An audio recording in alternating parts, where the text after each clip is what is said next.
Continuando, eu falei agora há pouco a respeito do crime de posse de substância entorpecente para uso próprio.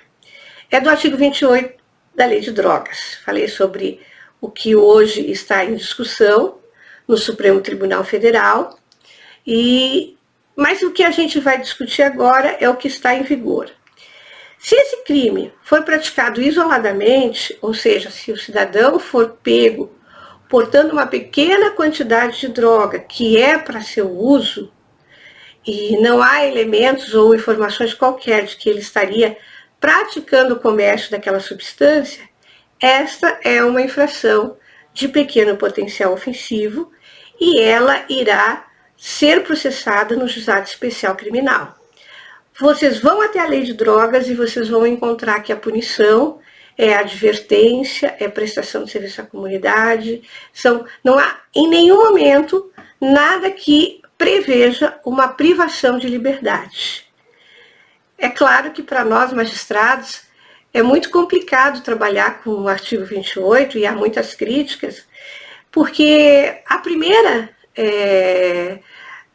situação que você deve impor ao acusado, e no Juizado Especial Criminal, a sanção, que seria a primeira imposta, prevista pela lei, seria a advertência sobre a nocividade do uso das drogas. E é claro que isso acaba nos deixando até sem como falar para alguém que é dependente químico e que certamente sabe qual é a nocividade que a droga causa para o organismo. Mas, enfim, é o que prevê a lei. Agora eu quero chegar ao seguinte ponto. Entretanto, se esse uso de droga, essa droga foi encontrada, e além de ser para meu uso próprio, ela também servir, e também há provas de que ela está sendo vendida, está sendo comercializada, nós atraímos através da conexão e da continência para o juízo comum ordinário, ou seja, para o juízo comum da vara criminal, que vai seguir o procedimento da Lei Especial de Drogas. Então, não se aplica aqui, mesmo que haja um crime que permita a aplicação do procedimento sumaríssimo, pelo princípio da conexão e da continência, observado que diz o artigo 60 da Lei 9.099/95, nós vamos, então, encaminhar para a vara especializada e vamos usar o procedimento especial da Lei 11.343, que é a Lei de Drogas, que ali vai nos dizer como que deve se processar essas duas infrações.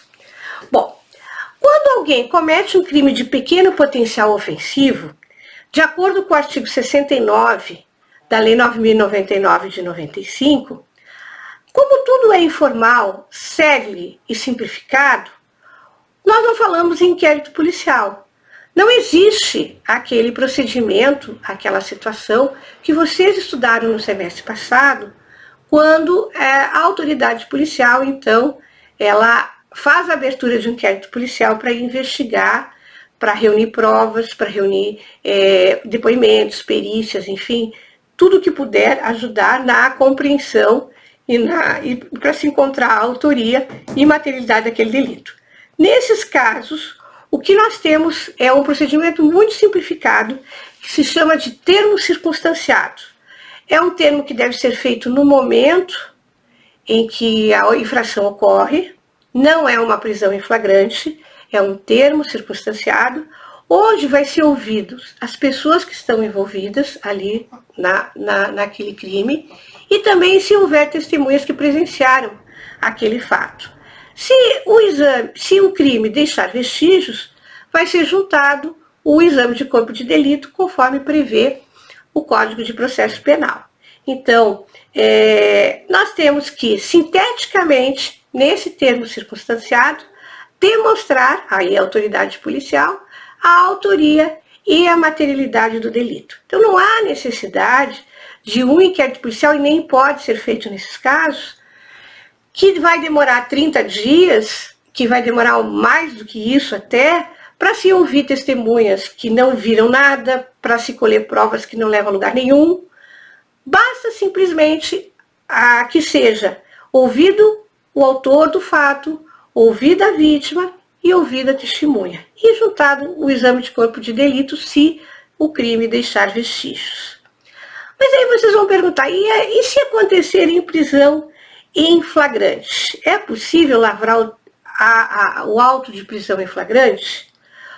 O artigo 69 da Lei 9.099 de 95, ele deixa bem claro que se o autor do fato ele for comparecer ao fórum e assumir o compromisso, aliás, se for a delegacia, e assumir o compromisso de comparecer na data determinada, não será lavrado o auto de prisão em flagrante e nem se exigirá qualquer tipo de fiança. Ele se livra solto, como se chama.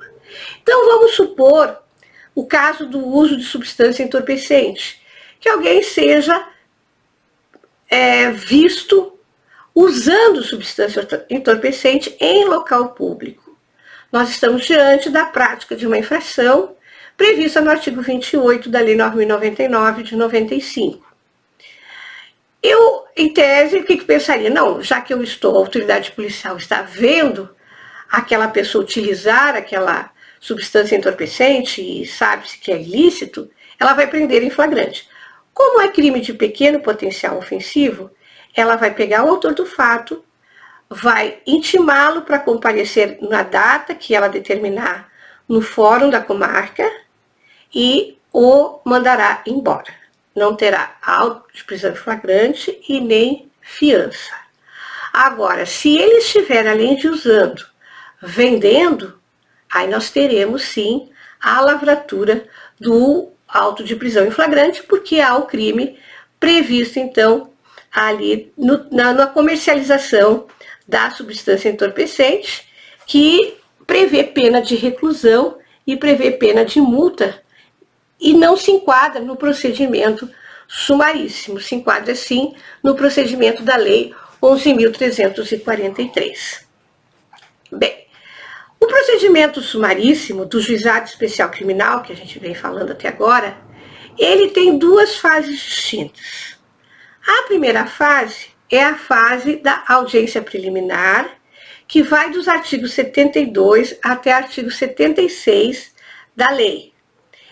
E nessa fase, nessa audiência preliminar, nessa primeira fase, seria aquela fase da composição civil dos danos, que nós vimos agora há pouco, quando eu abro mão, ou o Estado abre mão de processar o indivíduo criminalmente, desde que ele transija com a vítima e acerte, pague o prejuízo que ela teve. Então, nós podemos dizer que nessa primeira etapa, nessa primeira fase, nós vamos ter a composição civil, que seria um ajuste firmado entre o autor da infração e o ofendido, onde o autor da infração repara os danos sofridos pela vítima em decorrência da prática delituosa. Lembre da história do arranhão, da história de qualquer crime que traga prejuízo e que possa ser transigido. Aí, no segundo momento, feita essa composição, esse acordo será homologado pelo juiz através de uma sentença homologatória, que é uma sentença de mérito, que será irrecorrível, não existe recurso previsto para essa sentença de homologação. E caso, então, o autor do fato não cumpra aquilo que ele transigiu, aquilo que ele acertou com a vítima, servirá essa sentença como título judicial para que na esfera civil a vítima venha, então, tentar cobrar a dívida que tem com o autor dos fatos. Aqui, quando se faz a audiência preliminar, a gente já deixa claro, tanto eu na minha época, quando era juíza de primeiro grau, nós não tínhamos ainda, como existe hoje, estagiários que tivessem, ou mesmo outros servidores, ou outras pessoas que servissem como conciliadores no Juizado Especial Criminal. Então, as audiências eram normalmente feitas pelo magistrado e quando muito pelos funcionários do cartório criminal. Mas hoje eu sei que isso já mudou, o Sejusc, inclusive, há outras pessoas que são capacitadas para fazer esse trabalho, que é a conciliação, inclusive na esfera criminal. Então, feita a conciliação, redige-se o termo, faça o termo por escrito, o juiz homologa a uma sentença que é publicada e registrada e que serve de título executivo judicial para uma eventual execução. O que se avisa? Olha, se vocês forem fazer um acordo, o senhor, que é a vítima, abre mão de qualquer representação ou queixa, ou seja, você está abrindo mão de processar o agressor na esfera penal e também na civil, porque já está fazendo um acordo, não vai poder entrar querendo mudar o acordo depois. E por esse motivo, então, tem que pensar bem antes de aceitar a composição civil dos danos. Outro ponto importante é que a vítima tem que estar presente, é indispensável a presença dela nessa audiência, para que ela possa, então, efetuar o seu direito de transigir ou não. Mas vamos supor que nessa primeira fase, nesse primeiro ato, a gente designa a audiência preliminar, propõe a composição civil e a vítima e o autor do fato e a vítima não chegam a um denominador comum, não chegam a uma composição civil dos danos. Então nós passamos por uma segunda etapa, ou seja, coloca-se no termo de audiência que não houve possibilidade de composição civil dos danos, foi oferecido, foi tentado, mas não se obteve êxito, e passa-se então a palavra para a vítima para que ela exerça o seu direito de representação, quando for o caso, para que o processo tenha seguimento. Aqui é importante ressaltar também que essa representação não precisará necessariamente ocorrer naquele dia, mas o prazo de 6 meses tem que ficar claro para a vítima que começa a correr desde a data da ocorrência do fato.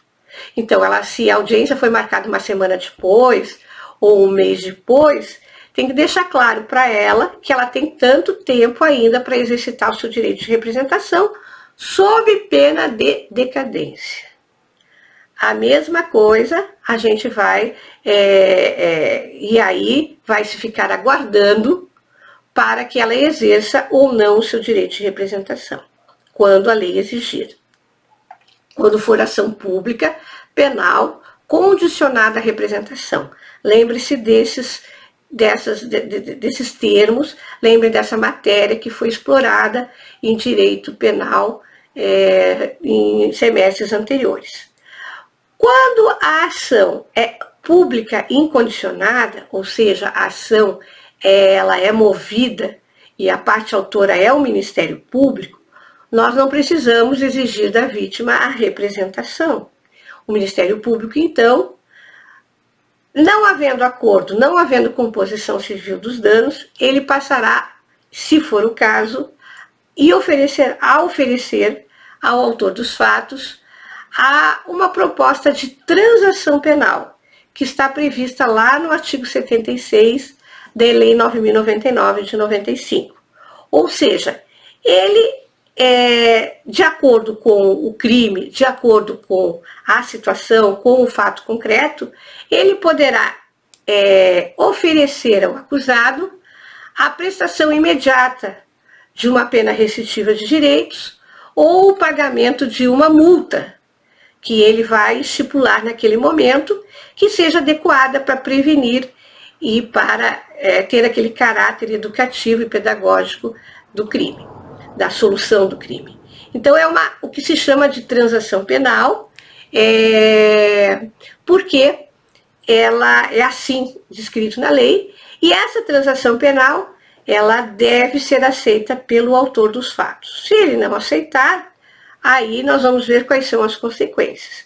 Se ele aceitar, a gente já lavra o termo na audiência de que não houve a composição civil, que se tratava de crime de ação penal pública incondicionada, que foi oferecida a transação penal, que o autor dos fatos aceitou e ali a gente já faz a homologação dessa transação penal e já dá o prazo para que ele, então, inicie o cumprimento ou diga quando deve ser feito o pagamento no caso de multa, que deverá ser comprovado nos autos. Vejam o que diz o artigo 76, parágrafo 2º da Lei 9.099. Ela diz que o Ministério Público deve oferecer proposta de transação penal sob pena de ser aplicado por analogia o artigo 28 do Código de Processo Penal. Isso é o entendimento do Superior Tribunal de Justiça. Então, havendo autoria, indícios de autoria e indícios de materialidade, o Ministério Público deverá, é uma obrigatoriedade, oferecer a transação penal sob pena de se considerar que ele está, então, na ausência dessa, requerendo o arquivamento do processo.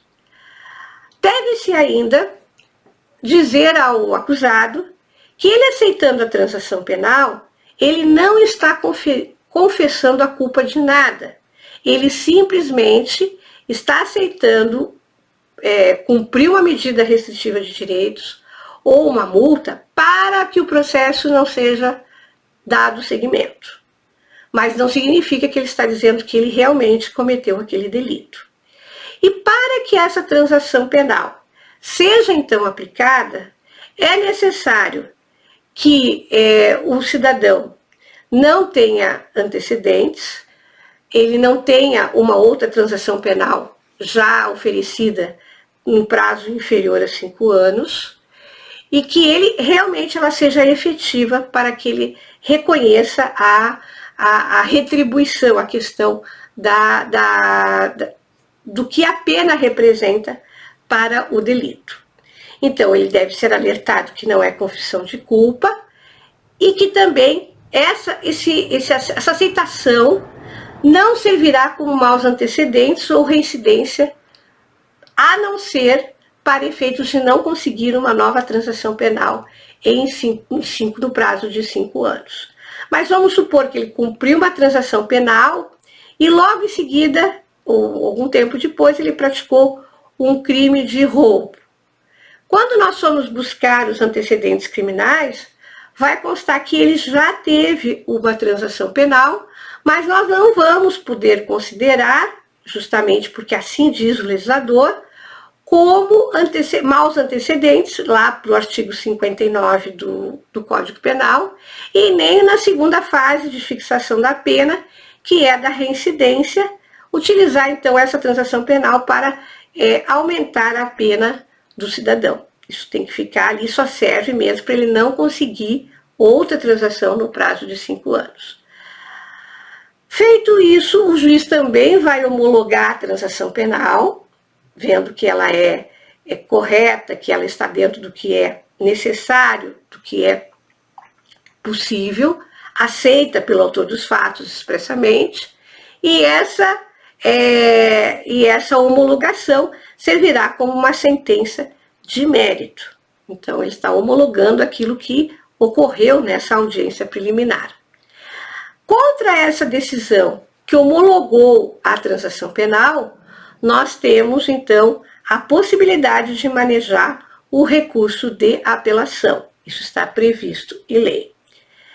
Se o autor dos fatos ele acaba cumprindo aquilo que ele se propôs na transação penal, ele extingue-se, então isso é comprovado nos autos, vamos supor uma pena de multa ou uma prestação de serviço à comunidade, onde ele tem tantas horas para prestar serviço em determinada entidade, ele vai apresentar, a entidade vai comunicar que ele efetivamente se apresentou e cumpriu, e então o magistrado vai extinguir a punibilidade pelo cumprimento da sanção. Agora vamos supor que ele não cumpra, na audiência preliminar, ele aceitou a transação que o Ministério Público propôs, ele está ciente disso, essa transação foi homologada, transitou em julgado, ou seja, não houve recurso das partes, e ele acaba não cumprindo. Então, qual é a situação, o que deve se fazer nessa hora? Primeiro, diz o Supremo Tribunal Federal, na súmula vinculante número 35, o seguinte: a homologação da transação penal prevista no artigo 76 da Lei 9.099/95 não faz coisa julgada material e, descumpridas suas cláusulas, retoma-se a situação anterior, possibilitando-se ao Ministério Público a continuidade da persecução penal mediante o oferecimento de denúncia ou requisição de inquérito policial. Então, vamos supor que o cidadão tenha sido oferecido ao autor dos fatos uma transação penal de prestação de serviço à comunidade. Ele terá que se apresentar ele terá que cumprir 10 horas de prestação de serviço à comunidade, e isso será encaminhado pelo Serviço Social Forense a uma entidade que está cadastrada lá no Serviço Social. E ele não vai. É intimado para ir, ele não comparece e nem justifica. O que nos permite, então, a compreensão dessa súmula vinculante? Que ele será certificado nos autos que ele não cumpriu a transação penal, os autos voltarão ao Ministério Público, que, havendo indícios, novamente, de materialidade e autoria, como evidentemente já tinha, senão ele não teria proposto a transação penal, ele vai, então, oferecer uma denúncia e nós vamos processar o cidadão naquele rito que nós já vimos, com a oitiva de testemunhas, com o interrogatório do réu e com a aprovação de uma sentença ao final. Se, porventura, a transação penal foi uma multa que foi estipulada, aí o que nós vamos fazer? Nós podemos executar essa multa, na vara da vara do Executivo Fiscal. Aqui também é importante registrar que há entendimentos de que as transações penais, elas são possíveis nos crimes de ação penal privada. Lembrem, então, os crimes de ação penal privada são aqueles em que há a disponibilidade da vítima em querer ou não processar o autor dos fatos. Ou seja, para que eles existam, é necessário a ocorrência, o oferecimento de uma queixa-crime.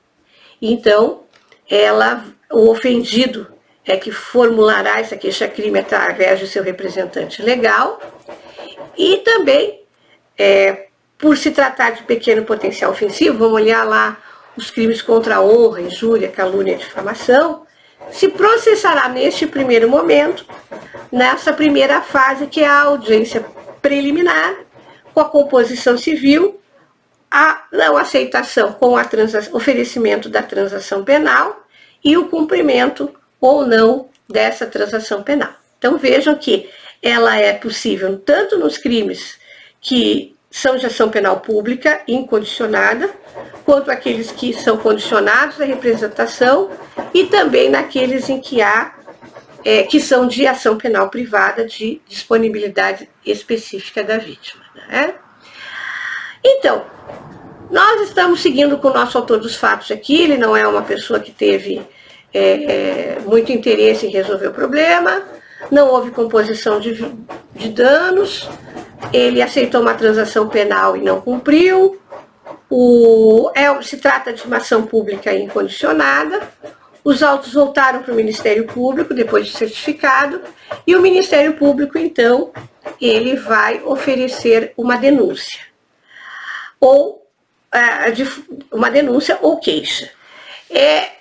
Aí nós temos, então, a sequência de atos do procedimento sumaríssimo, que serão mais ou menos de acordo com os artigos 77 até 84 da Lei 9.099 de 95. Então, inicia-se com denúncia ou queixa oral. Na verdade, elas acabam sendo escritas e não oral, porque não se marca uma audiência específica para que seja feita a denúncia, o processo segue para o Ministério Público e já volta com a denúncia para o juiz receber ou não. O artigo 78 fala da citação, da notificação e das intimações. ou seja, quando se derá notícia ao acusado, ele saberá que está sendo processado. No terceiro momento, a audiência de instrução e julgamento, lá dos artigos 79 até 81. Depois, com a aprovação da sentença, efetivamente, e depois a fase do recurso, que está lá no 82 e no 83, e por fim a fase da execução, que está nos artigos 84 a 86 da Lei 9.099. Então veja todo um roteiro, que não foge muito daquele roteiro das ações, dos procedimentos ordinários e dos procedimentos sumários. É a mesma sequência lógica, só que com prazos diferentes e procedimentos de formas diferenciadas, não é? Mas o roteiro é o mesmo. Nós temos que começar, lembrem, temos que começar com uma denúncia ou uma queixa formal, onde estejam descritos os fatos, onde o acusado possa, ao ler aquilo, saber do que ele está se defendendo, para depois, com essa denúncia, ser então dado conhecimento ao acusado do que é dito, do que é escrito, que está ali contra ele, oportunizando que ele apresente a sua defesa e dê a sua versão dos fatos, que aí nós vimos lá nos procedimentos que pode gerar até uma absolvição sumária, se ficar isso demonstrado.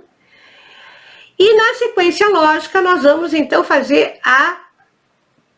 nós vamos entrar na fase probatória, propriamente dita, que é aquela onde nós vamos ouvir as partes, nós vamos produzir as provas para ver se aquele fato que está descrito na denúncia, com aquelas circunstâncias, daquela forma que está descrito, efetivamente ocorreu, se existem testemunhas e se é caso se estão presentes a autoria e materialidade que possibilitem a condenação do acusado. Se isso acontecer, o juiz então proferirá, nós teremos ainda as alegações finais, que nós já vimos como é, que isso aqui cada vez são em períodos menores, porque o procedimento é mais enxuto, a aprovação da sentença, e aí é possível aquela parte que não ficou satisfeita com a decisão judicial recorrer dentro do que preceitua a lei, e decidido o recurso que houve, supondo uma condenação, essa foi confirmada pelos tribunais, pela turma de recurso, que a gente não fala em tribunal, ela tem então a fase executória da sentença, que é o cumprimento daquilo que foi determinado. Vamos fazer mais uma paradinha e eu vou entrar então agora na suspensão condicional do processo.